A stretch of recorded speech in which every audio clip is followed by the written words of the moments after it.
Get ready, get ready, get ready. It's Let's Talk Business with Cheryl J. Cousteau, the second hour of the show. I'm here with my co-host, Dr. Shani Davis. Hi. Listen, we have a lot on our show's agenda for you today. First and foremost, to our Facebook family, our YouTubers, just the whole social media platform, In Touch News. Thank you for tuning in to the show. It's Black History Month. Woo, woo. History Month to all of you.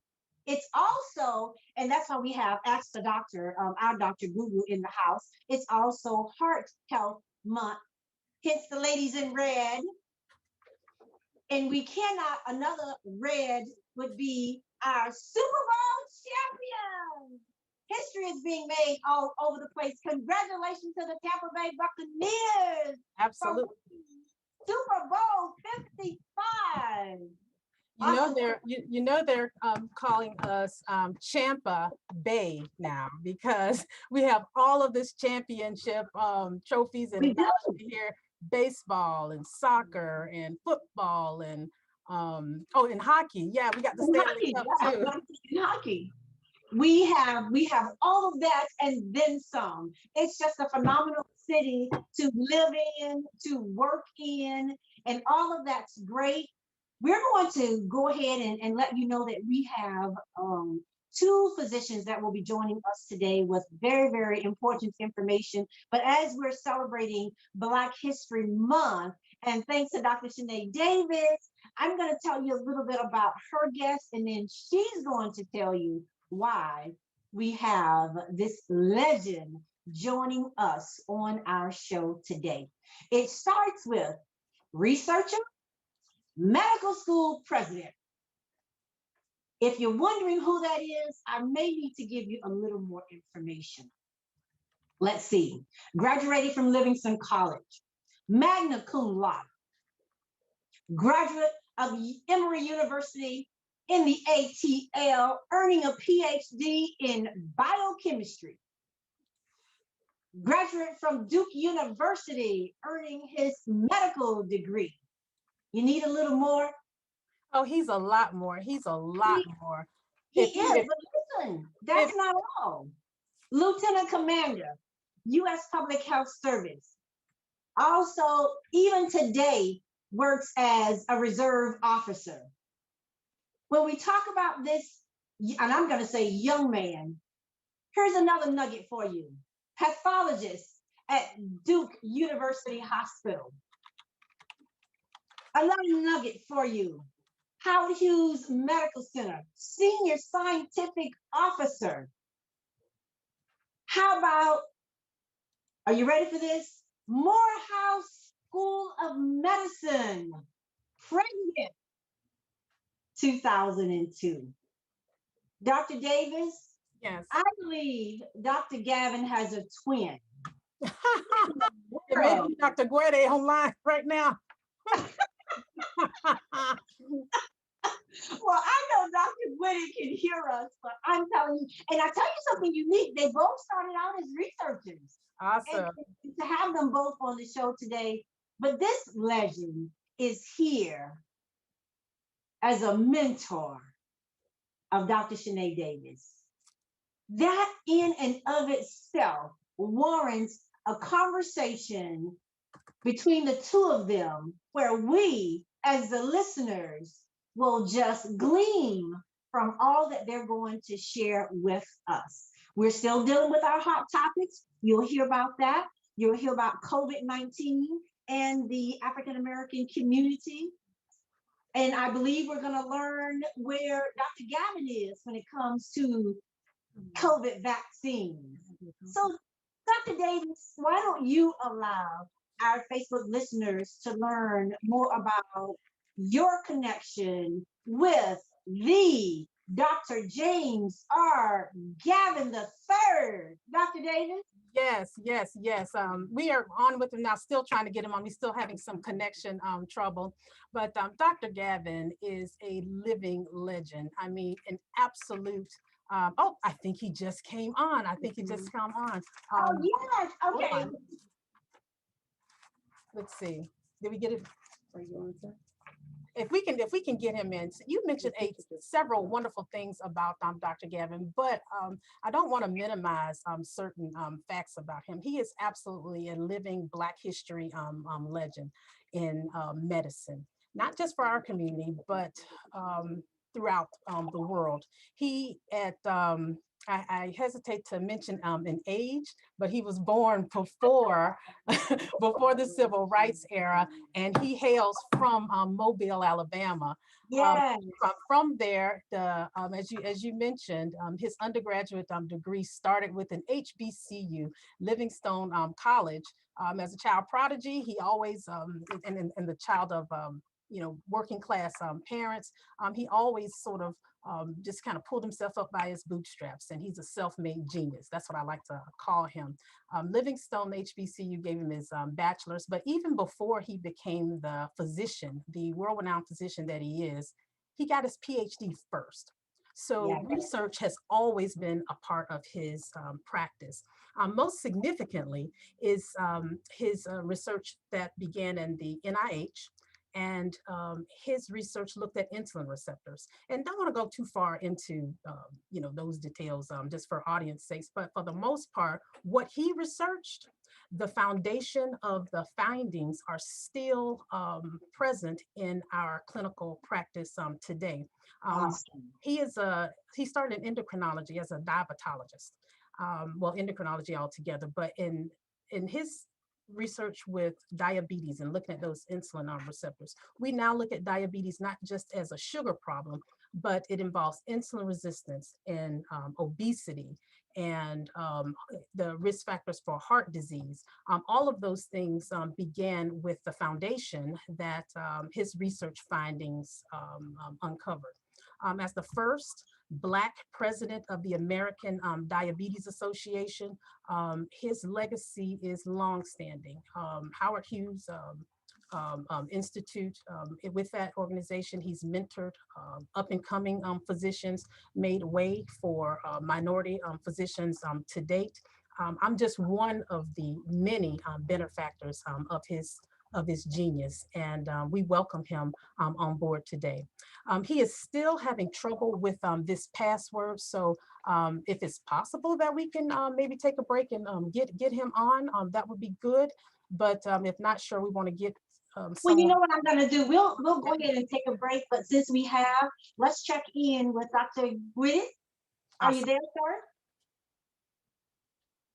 Okay, he knew he was going to come back at the end of the show, so that's the picture that you're seeing there. He's going to come and talk to us. But let me you go ahead on and. I am here. Oh, awesome, awesome, awesome. Well, as we kind of work through the technical difficulties, let's use this opportunity, sir, to have you. And let me take the opportunity. We were saying at the beginning of the show that we have these two great positions here on our show today.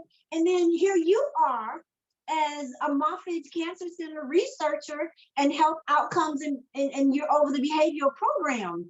So our African American, our doctors have just delved into research. Yes, indeed. I'm at the Moffitt Cancer Center in Health Outcomes and Behavior as a faculty member there, as a researcher. And Moffitt is a friend of ours. I mean, we have had a number of physicians. One of our in-house physicians is Dr. Cox. Dr. Brian Cox comes on, and he's been helping us and educating us when it comes to COVID-19.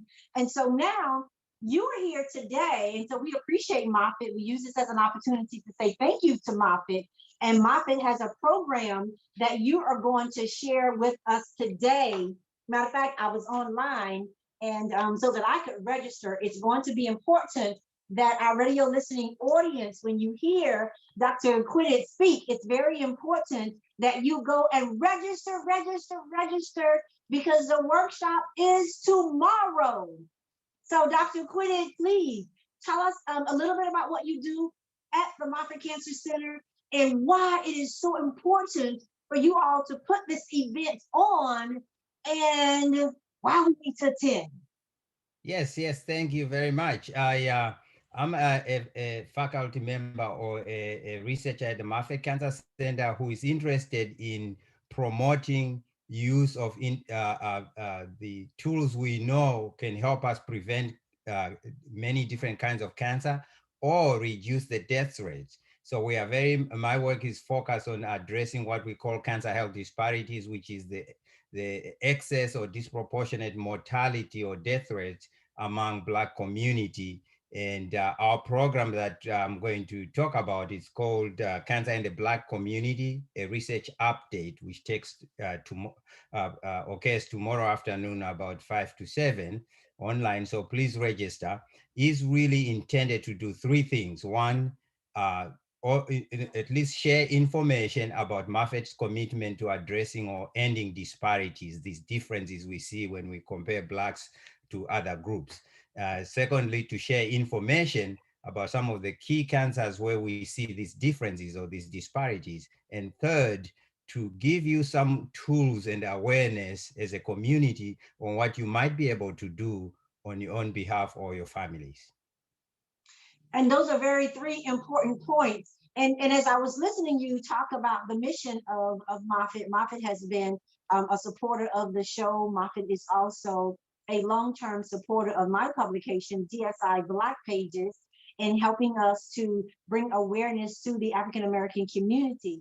As a matter of fact, they also support Sisters Network, a group of African-American women who are also bringing awareness to breast cancer.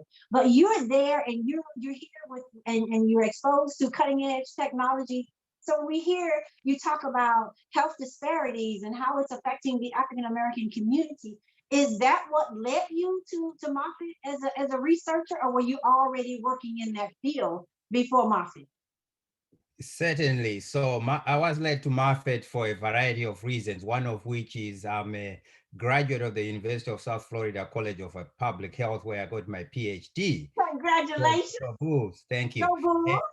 Go Bulls. And being in the proximity, I became aware of Moffitt and I had an interest in cancer. And as an immigrant from Zimbabwe, I was very much already in tune with the aspects of social disparities. So it all came together right next door. So I didn't have to go far to find a place to practice my passion, even though, you know, health disparities are an awful thing, but I'm glad to contribute. And the third and last important thing, Moffitt's mission is to contribute to the prevention and cure of cancer. So our work in this area of health disparities is exactly trying to add and contribute to that overall mission, which makes, again, my work at Moffitt very, very natural and well aligned. And very, very important. And you know, I was doing some research, and I think you've got like three great quotes. But one of your quotes is powerful. And you actually say, we shouldn't die from cancer. We can be proactive. And with a few minutes, and if you have a couple of minutes, I just thought that was such a strong statement to make. And so I would have to ask the question, you're the expert. You seem to be comfortable with that statement because we've heard you say it on more than one occasion. So help us to understand that we have all lost. I lost my mom to cancer, mesothelioma, and it was just devastating. And although she never had to go through, you know, chemotherapy or radiation, it was just a very, very aggressive cancer once it was diagnosed. And so to hear you make that statement, what can we as African Americans do? What can we as family members do to help others when you do? Well, you can do it in a two-part question. You can tell us what we can do to be proactive about it, and then you can tell us what we can do when you get the diagnosis. Yes, yes. I think I appreciate that recollection on what I may have said in the past, and I'm going to stick with that statement. So All right. I think Black community is dying more from certain cancers or cancer types than other groups. That should not be the case at all, such that we know a lot about how to prevent cancer. It is difficult, but we know a lot. Some Okay. groups are benefiting a lot more than Black communities for a variety of historical and very entrenched factors. but the injustice of those factors is what we are trying to address. So for example, we know that we can prevent colon cancer in most people. You know, some people will get it, but we can prevent it. But what is happening is that our community is not able to access those tests and screening we Yes. know can save lives. So part of my research is trying to address that issue. The other part is that we know that Black communities die from some cancers more than others, and we don't participate in research that could benefit our community. Okay. So part of the solution is to be engaged in research so we can learn about ourselves as we learn about the other groups who do participate. And third, and most important, when you do develop cancer, to be Mm. able to seek care at a facility that really is using cutting edge approaches so that you can benefit the most from the most recent knowledge, the most, not every cancer has to be treated with cutting edge at Moffitt, but clearly some do. So if you have the opportunity, you should seek care where you can get the best care for your cancer. There are many other things we could do, but it all begins with awareness. It all begins with knowing what it is, what we have to do, and how we might take advantage of that knowledge that already exists. Majority of this knowledge exists. We just don't share it, and we just don't translate it to things that people can actually do. And nobody knows it better than the person that is a part of that community, eat, lives, and breathes that community. And for that, we say thank you. We thank you for being assertive enough to stand by your quote.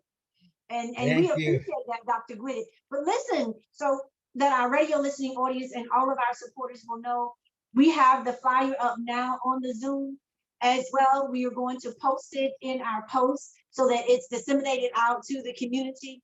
It is very, very important that you must register today, and we will have the link in order for our radio listening audience to be able to attend the workshop, virtual workshop on tomorrow. But that being said, would you like to at least let us know who we can expect on the platform tomorrow before you leave us, Dr. Gwede? Sure. I think to say it in a general form, the program includes hearing from our leaders, our center director, and our hospital CEO, and also hearing from a number of different researchers that are going to speak about 3 different types of cancers that affect the Black community excessively. And then we will hear about a program that funds research, the George Edgecombe Society, and all that is sort of described in that sort of order on the flyer. But the main point is, if you can register and attend, come get information that may be helpful to you to implement the changes or begin some new screening behaviors in the areas that will be discussed. So there's hope to cure, hope to prevent, and to be part of the prevention and cure of cancer. All right, sir. And on that note, we thank you. We thank you for jumping on the show to share with us this very important event. We will leave the flyer up. And let me also let our audience know that Dr. Gwede will be joining us next month with Dr. Powell as we talk about colorectal cancer.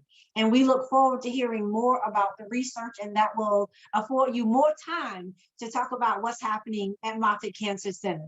Again, we say thank you, and we look forward to having you come back on the second hour of our show. I believe that's March the 10th. Thank you. I'm looking forward to talking about colorectal cancer, which is the topic that I do most of my research in. Awesome. And we'll catch you. We'll look for you on the Zoom tomorrow. Thank you so much, sir. Thank you. Well, as we are still waiting to see if we can, Dr. Davis is working at this time to try to get Dr. Gavin on. It's Black History Month. And speaking of Black history, if you heard Dr. Gwede, he was talking to us. Not only is the event tomorrow being hosted by Moffitt Cancer Center, but it's Moffitt Cancer Center's George Edgecombe Society that is also responsible for bringing this wealth of information to us. So again, if you're listening, please like and share our show today because it is important that as many people can get on, and it's free. It's just it's something you can watch while you're in your kitchen preparing dinner. Share the information. We will have the link that we will post after our show.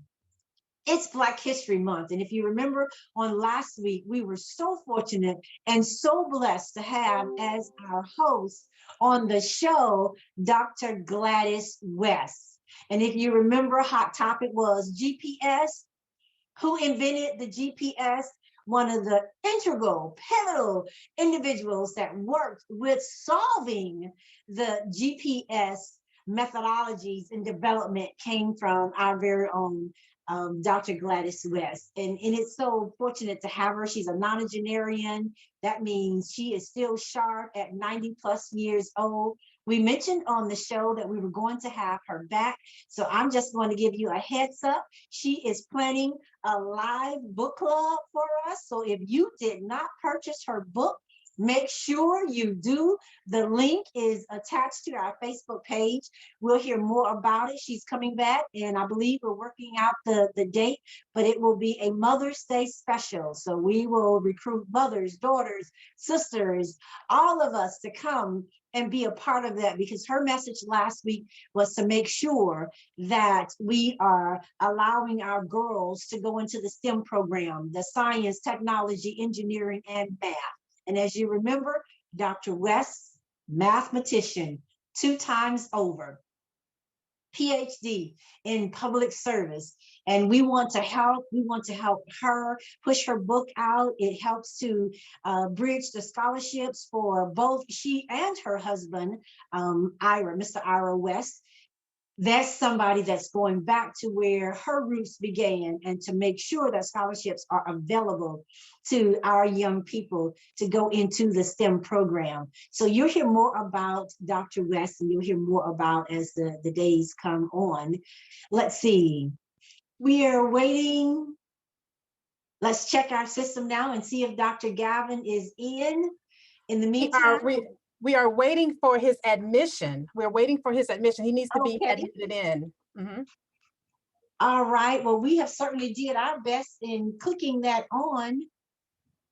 Yes, so he is awaiting admission to the program. So we are waiting for him to be It's a day admitted of in. technicalities, because we have certainly admitted him into the Zoom. So we're going to be taking a break, but as we're waiting for him we've got our technicians on it as well. Yeah, we cannot miss Dr. James R. Gavin. We cannot. And we are certainly doing our part in trying to get him to come on. Let's do this. We have a few more minutes before we break for a commercial. One of the things we wanted to talk about with Dr. Gavin was also COVID-19 and its effects on actually the vaccine portion of it and its effects on our Black community. So let's take a break, Dr. Davis. And we wanted to introduce the video with our own Vice President, Kamala Harris. And Awesome. We'll do that now as our technicians have a conversation with Dr. Gavin. And hopefully after that and our break, he'll be able to come on and enlighten us. Awesome. Thank you.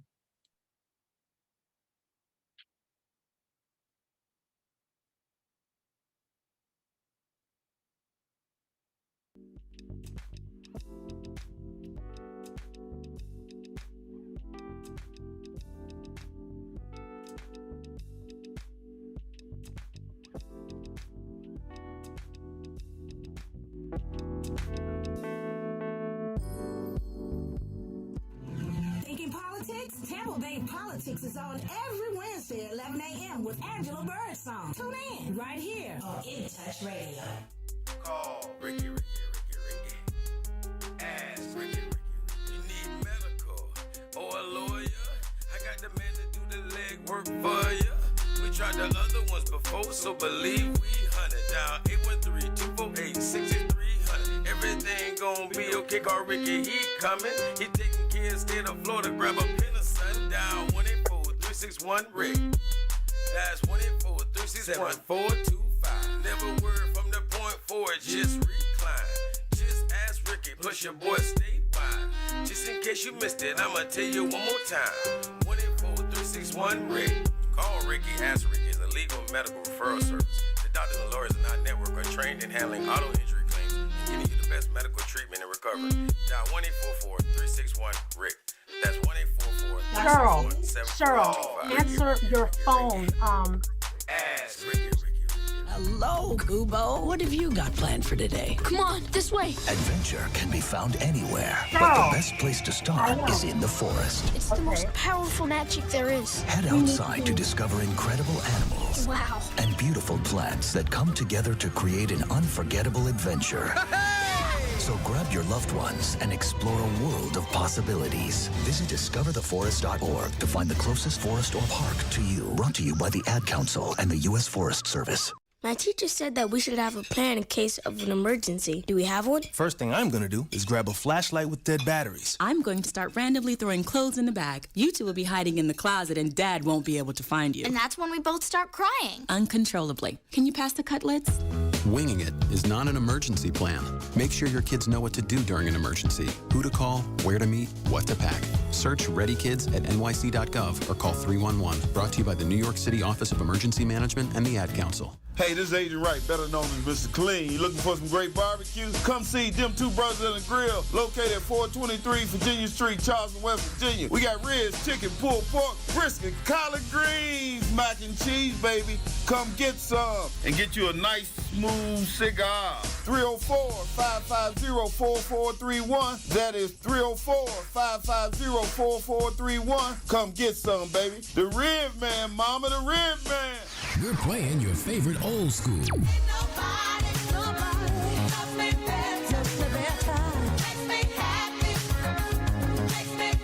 Today's R&B.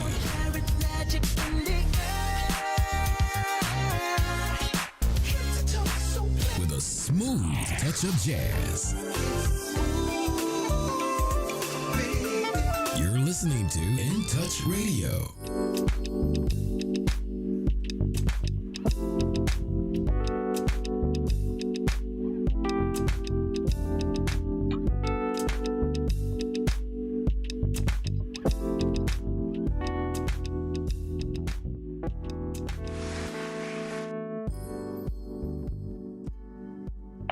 And we are back.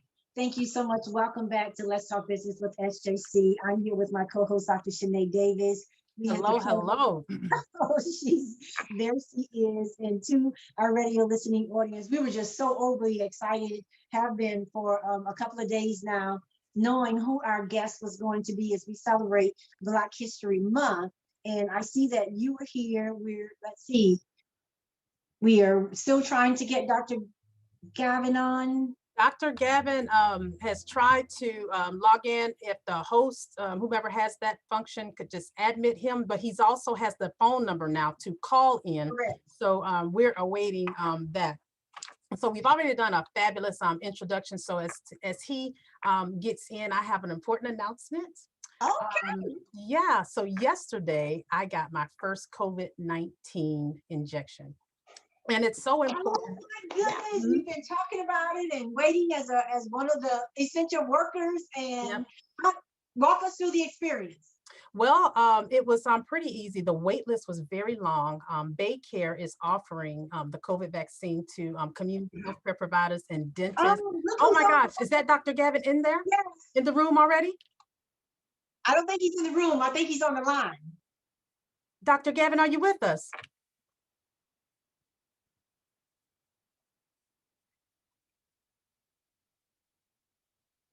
Oh. So how is he going to respond to us?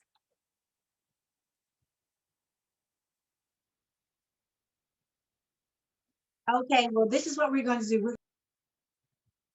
Oh, Cheryl, you went on mute. Oh, yes. Dr. Gavin, can you hear us? Anna is going to translate for us. Dr. Gavin.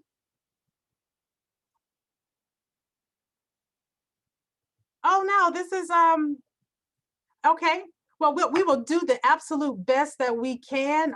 This is a living legend on here. How are you, Dr. Gavin? I tell you what, I tell you what, this is we gotta have, this just doesn't do him justice. This is Dr. Gavin is an international diabetes consultant, and this is something that we're gonna have to just maybe bring him back on to do, because he is just too great for this type of communication. What we'll do is maybe bring him back, or continue to try to admit him to the room. But what we wanted to bring him on to talk about was cardiovascular disease, being that February is Heart Health Awareness Month. February is a time to acknowledge, the symptoms and the fact that, women die of heart disease and don't experience those typical, Fred Sanford type of heart attack, oh, my chest hurts, or sweating type of symptoms that we all are very familiar with. Heart disease is the leading cause of death amongst African Americans. Every American, but particularly in African Americans, because the disparity in terms of the number of us that gets the high blood pressure and heart attacks and strokes, and that's what we mean by cardiovascular disease.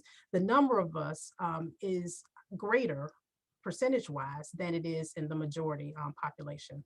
In fact, we've been looking at cardiovascular disease and death rates since about the 60s. And in every other demographic, that number, that death rate actually has been going down. And this is a direct result of some of the medications that we have, access to care issues, and being proactive with our diet and exercise that maybe weren't advocated in earlier years. But African American deaths continue to be significantly greater. This is even more important because COVID-19, it's with us, it's a way of life now. COVID-19 deaths in African Americans are actually in those that have, heart disease, obesity, and diabetes. Those are the factors that puts African Americans at greater risk of suffering from death and not recovering from COVID-19. So it's important to acknowledge those things. These disparities in cardiovascular disease come as a result of several things that we call in health, in the health arena, social determinants. We are poor, and that means that we live more together.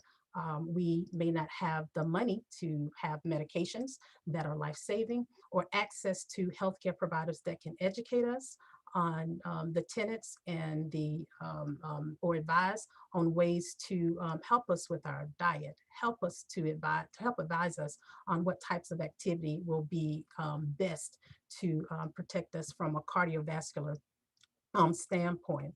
Another thing that we need to know as African Americans is that COVID-19 vaccinations are in our communities, but we may not know about them. Also, with COVID-19 vaccines, a lot of us are skeptical about that. Wouldn't you agree, Cheryl? I would agree 100%. And as soon as you give us the cue, we'll go ahead and play a message from our Vice President, Kamala Harris. Okay, but let me first say this. Like I said, I got my COVID-19 shot on yesterday, but there's disparity in the vaccine distribution at present. Right now, we are getting the vaccines in our local churches, but still, comparatively, we're not getting vaccinated enough. And if other Americans are getting vaccinated, this means that they'll be protected against sickness and hospitalization and death, but it doesn't keep them from getting the virus itself. When we're exposed to the people who are protected, this can be a very dangerous thing in our community. It can hurt us. It can eradicate us.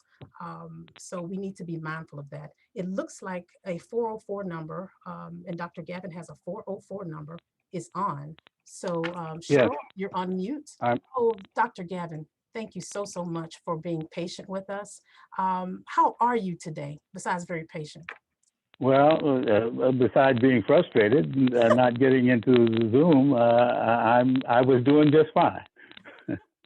I thank you so much for your patience and also coming on anyway for these last moments.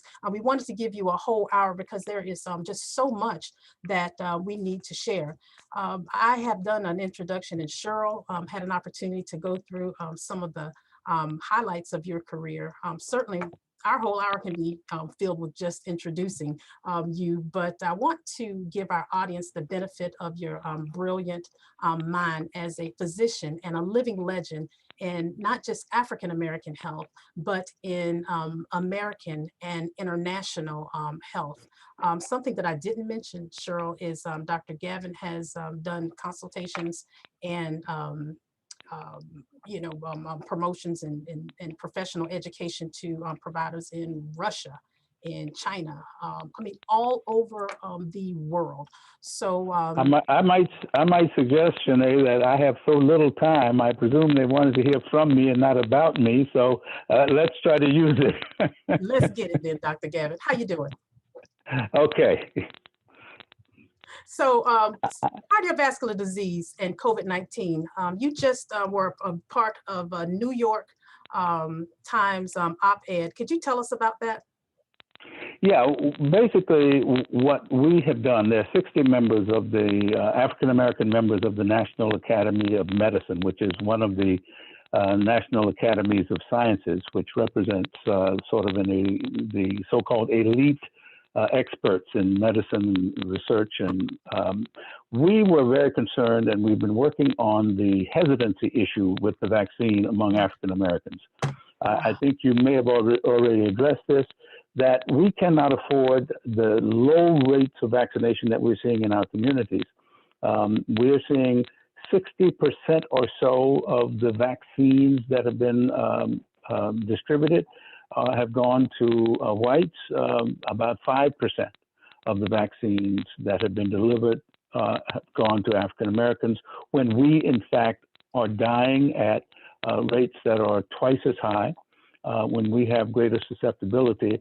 And of course, we have more underlying vulnerabilities to the COVID vaccine. So what we're trying to do is really trying to work on that issue of hesitancy, trying to make sure people understand that, listen, the vaccine is not our problem. The virus is our problem. And one avenue to protect ourselves and our loved ones from the virus is through the vaccine. And quite frankly, it is one of the safer ways of doing that. And we want to get people past that hesitancy. And that's why we not only did the op-ed for the New York Times, but we're accompanying that by a video that's going to go nationally, trying to, again, send out that important message. Awesome, awesome, awesome. If you can, when that video comes out, just make sure that I get it so that I can make sure that Cheryl puts that through for our audience. Dr. Gavin, you've had the vaccine yourself. I have gotten both doses of the Moderna vaccine. And people wonder, Shanae, which of the ones they should get. At this point in time, whichever one is available to you. They both give very good coverage of the apparent variant of the coronavirus, the COVID-19 or the SARS-2 variant. What we worry about is the fact that these variants, the UK variant and the South African variants, are coming on strong. And while some protection is afforded, these things, the UK variant, for example, is doubling in its penetration every 10 days in this country. So the sooner people get the initial vaccine on board, then the sooner they'll have some protection. But right now, we want to make sure that we stay as much ahead of this virus as we possibly can. So whatever is available for you, take it, please. Absolutely. The one I got yesterday was Pfizer. So as we encourage, African Americans to get vaccinated, can you speak a little bit about how the vaccine works you know, on the person, on the recipient of the vaccine versus their ability to spread the vaccine? Because I think that's important for our audience to hear. Yes, it's very important because both the Moderna vaccine and the Pfizer vaccine are based on what we call a messenger RNA technology. Many people get vaccinations every year. They get influenza vaccines. They've gotten measles, and they've gotten other vaccines for polio. The technologies of some of those, like influenza, is usually that you take the virus itself, that is the infecting agent, and you kill it. You inactivate it, and you give that to the person in the form of a vaccine, and then your body forms antibodies against that virus and the proteins on that virus, so that when the live virus infects you, then your body will have seen those proteins and knows that they're foreign and will attack them and eliminate them to keep them from making you sick. Messenger RNA technology is very different. Because now all a virus is basically a package of nucleic acids, messenger RNA, sometimes DNA, wrapped in proteins that are unique to that virus. And all the virus wants to do is to get into a host, in this case us, and reproduce itself by damaging and killing your cells. So what messenger RNA technology does from Pfizer and Moderna is they give you the messenger RNA from the virus, the messenger RNA that would cause the spike protein of the virus, which is the protein that essentially links to your cells to allow that virus to get inside your cells. So once that messenger RNA is in your cells, your body begins to make that spike protein. Now, that's not virus. It's simply the spike protein that the virus will have. The body knows that this is foreign. Even though your body is making it, your body recognizes this foreign protein in you and starts making antibodies against it. Okay? And that's what now prepares you for the arrival of the virus in case you ever get exposed to the actual virus itself. The virus now gets into you. That spike protein is getting ready to latch onto your cells. Your body has antibodies and has immune cells which say, no, this is foreign stuff. I need to protect myself from this. And so now you start destroying the coronavirus that's trying to invade you, and it won't keep you from getting infected by the virus, but it keeps the virus from making you sick. And that messenger RNA technology is something that is modern, it's new, but as you can see, 94% effectiveness from the Moderna vaccine, about 90% effectiveness from the Pfizer vaccine, very good at protecting you from the virus. And this is juxtaposed to the typical flu shot that changes every season, where its efficacy is about 40%. Right. So this is and this is and I would say, Shani, remember, viruses mutate. That's why we have the South African variant. That's why we have this UK variant of COVID. Influenza virus, you don't get the same influenza virus every year. That's why we try to keep pace by changing the vaccine. But the fact of the matter is that no matter how often you change the vaccine, the virus changes in a way that you can only get sort of partial protection sometimes. That's why it's so important that we try to get as much protection as we can against coronavirus so you can stop the spread. It is the spread that gives rise to those mutations and those variants that become such a danger for us all. I totally agree. And thank you so much for that explanation. And Dr. Davis, and if I may, and Dr. Gavin, we certainly appreciate you and having you, and you probably didn't hear us say earlier, but you will get to come back on our show and have the full hour to talk about this. The headlines today, as a result of Tampa Bay and the Tampa Bay Buccaneers winning the Super Bowl, is that they're concerned now because there were so many events, so many private parties, people were not social distancing, they were not wearing their masks, and now the hospitals are having to gear up for what they feel is going to be a super spreader in the next 10 to 14 days. Yeah, and it's so unfortunate. I watched the partying and the celebrations going on in Tampa. and realized that what we had really done, despite all of the advice given by Tony Fauci and others, despite all of the admonitions, we are still seeing people who are not obeying the public health dictates and creating a super spreader event at a time when those variants are going wild among us. This is one of the most dangerous periods to have super spreader events, and I really, really regret that. Yeah. Sadly, we're also set to have a ticker tape parade or a victory celebration. So that will add to it at a time when hospitalizations and numbers are actually going down. That's very unfortunate. Just to maybe, tap into another part of your expertise, Dr. Gavin.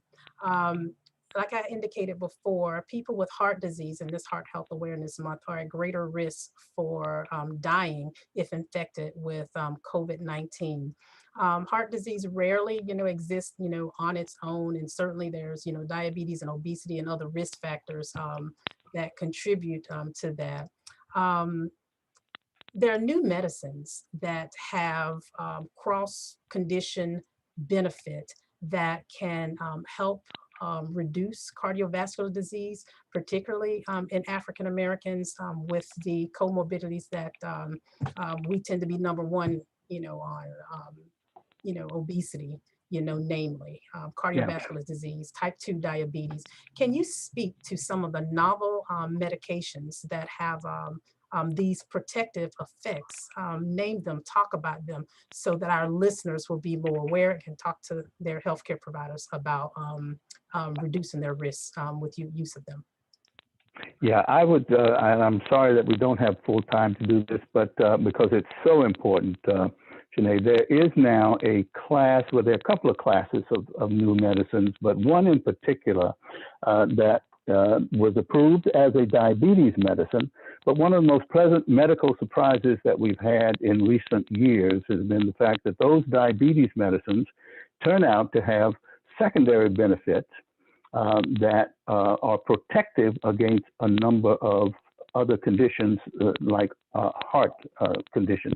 And the class that is most known for this, called the SGLT2 inhibitors. Now that's a lot of words for it, but patients will have heard the names of medicines on television. They would have heard about Jardiance. They would have heard about Farxiga. They would have heard about Invokana. They would have heard about Stilactro. These are medicines that are diabetes medicines, but the way they work is that they cause you to eliminate the excess glucose or sugar that is a hallmark of diabetes. And in the process of the way that they cause that excess sugar to be eliminated through your kidneys, they actually help you reduce things like your blood pressure. So they improve blood pressure as a secondary benefit, but they also get rid of that extra glucose that they're dumping calories that normally would be eligible for turning into fat. So they help you lose weight. These are not weight loss medicines. So already we've got three major things that are improved. Your blood sugar, which is important in diabetes, your blood pressure, which is important in diabetes, and your body weight, which is important in diabetes. But beyond that, they may also improve the function of your heart muscle by changing the nature of the fuel that your heart muscle uses. And these are things that are being studied and being found to have unexpected consequences. Heart failure rates go down in people who are on these medications. Hospitalizations for things like heart failure go down. Myocardial infarction, heart attack rates go down. Even with some of these medications, stroke rates may be improved. So one of the reasons why the American Diabetes Association and the American College of Cardiology are recommending that people with diabetes who, as you pointed out, are susceptible to higher risk for heart problems of a variety of sorts, one of the reasons why they're recommending that they should be on one of these kinds of medicines is because of the benefit that is generated for people with diabetes. Absolutely, absolutely. Wasn't that a lot? That was a lot. And I'm listening to him and I'm thinking to myself, not a diabetic, but if a medication is helping so many other underlying conditions, it sounds like something we should be taking, right? Well, you know what? That's a very important point because some of these medicines have been approved for people with or without diabetes. Yes. Oh my goodness. Mm-hmm. Absolutely. Particularly one of the SGLT2 inhibitors that Dr. Gavin spoke about. One has a new indication that cardiologists are even prescribing it to people without diabetes. There's another class that have some of the protections that you mentioned that actually have an indication for weight loss. Correct. Yeah, tell us about. And those are those are the GLP-1. That stands for glucagon-like peptides. These are peptides, they're not small drugs, but these are protein drugs. They are modeled after a naturally occurring peptide that our bodies make. Okay, that help your body to respond to glucose by increasing the amount of insulin that you would produce in your pancreas to process that glucose. It shuts down another hormone called glucagon, and that reduced glucagon keeps your body from generating glucose that it would normally make. So it's a very good class of drugs for controlling diabetes, but they also have a variety of additional benefits, one of which is the one that Shani just referenced, namely that these are agents that are extremely important because they can suppress your appetite. Mm-hmm. They can work in the central nervous system. They help you lose weight. There is the secondary benefit in those drugs that are approved for diabetes for reducing weight. But now if you use slightly higher doses, and the FDA has approved some of these at higher doses for weight loss. But you have to keep those two prescriptions totally separate. One, it's the same drug, but at a higher dose for weight loss than is for diabetes. But the diabetes dose is capable of causing some weight reduction in and of itself. And beyond that, they are also shown to reduce heart attacks. They are shown to reduce stroke, and they both classes, these GLP-1 drugs and those SGLT2 inhibitor drugs, actually protect your kidneys as well. Oh, this is extremely exciting information, and you can see why it's so important for African Americans. It is. Because even though we don't have quite as much data in African Americans as we'd like, the fact of the matter is that given the benefits that have been demonstrated, these are medicines that we really should be trying to make sure we get as much exposure in African Americans as possible so that we can generate the kinds of data that we need to be able to say to people with total confidence, hey, listen, we've got some new tools that we need to be using with greater frequency because they are really highly beneficial for our high-risk populations. Absolutely, absolutely, and thank you for that explanation on those two categories of medicines. In fact, GLP-1 receptor agonists, they've actually been elevated with the current guidelines for standards of care for people with diabetes for those exact reasons, because it reduces the chance for the complications most associated with diabetes by way of those secondary benefits that that Dr. Gavin mentioned. So in our last few minutes, Cheryl, I want to just take a moment of personal privilege here because I know Dr. Gavin and he is supporting me as a mentor, and I just know that he can sing. I know that he likes poetry and is an avid golfer. So, Dr. Gavin, I want you to talk to us and just tell us how you've been staying safe and spending your time over these past several months. I know you just finished your COVID vaccine series, but you know, quarantining, I know that you've been taken pretty seriously. So tell us Yes. about some hobbies Well, what you do and what you like. I have been in quarantine. I've been doing those things that have been recommended by the public health recommendations. But while I've been here in quarantine, I have used my time to do some of the artwork that I like to do. I've built. I've done some driftwood art. I built some furniture pieces, some display pieces. I have some antique collectibles. I have a collection of antique pressing irons. Some of you are probably just too young to even remember what pressing irons used to be like. Yes. I have a collection of them. I built this display cabin for them. I've displayed my African art. I've actually just completed an outdoor assembly of display items. I built a cabinet for an antique water pump, one of those old manual hand pumps. And I have an old antique big boiler pot that people used to make soap in and used to boil clothes in. Some folks used to boil chitlins and stuff in there. But I've put these things mounted them on a granite display. And I've done a lot of artwork, and it's been really satisfying to me. And I'm continuing to sing because I've been a part of a men's group that I've sung with for the last 16 years. They're in Atlanta, but I'm sending in, they ask me to participate. I send in my tape. And then we will sing again on Sunday, February 21st. I'm actually going to be doing a solo. Wait a minute, Andre now, Crouch, Dr. Gavin, can you send us the link so that we can listen in? Oh, sure. I'll send you the link. It's just for Cascade United Methodist Church in Atlanta, Georgia. And it's at 10 o'clock in the morning. And we'll add that to our post so that those who couldn't get to hear you do a little something today, we will be able to catch you later in the month. And listen, we just want to say thank you. You will be coming back, and hopefully you'll give us just a little virtual tour, because it sounds like you've created an African American museum on your own property.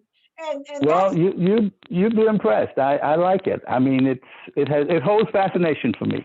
All right. Well, we're going to hold you to that. And sir, it's been a pleasure and an honor to meet you. We were excited. Last week we met nonagenarian Dr. Gladys West, an integral inventor for the GPS system.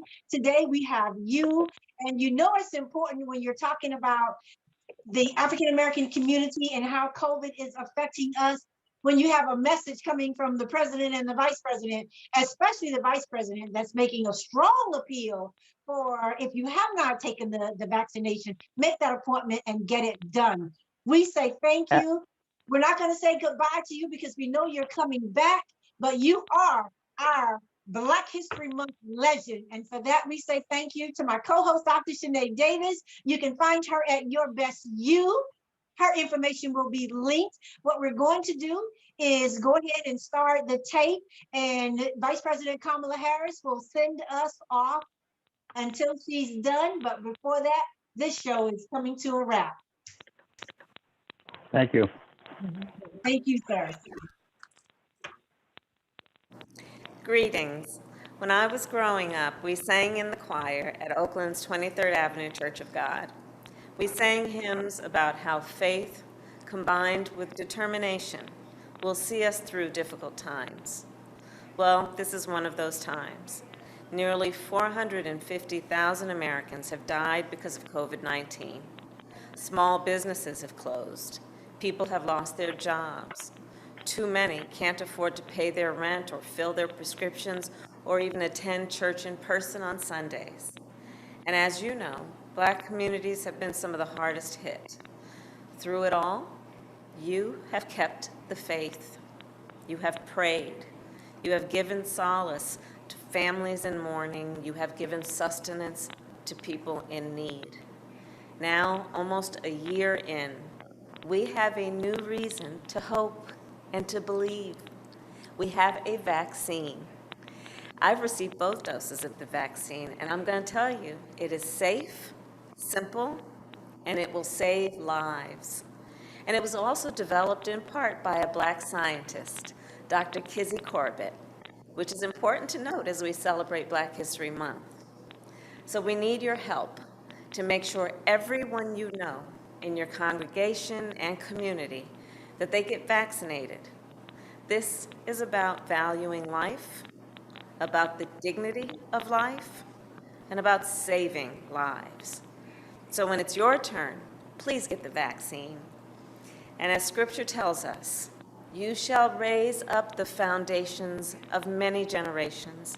You shall be called the repairer of the breach, the restorer of streets to dwell in.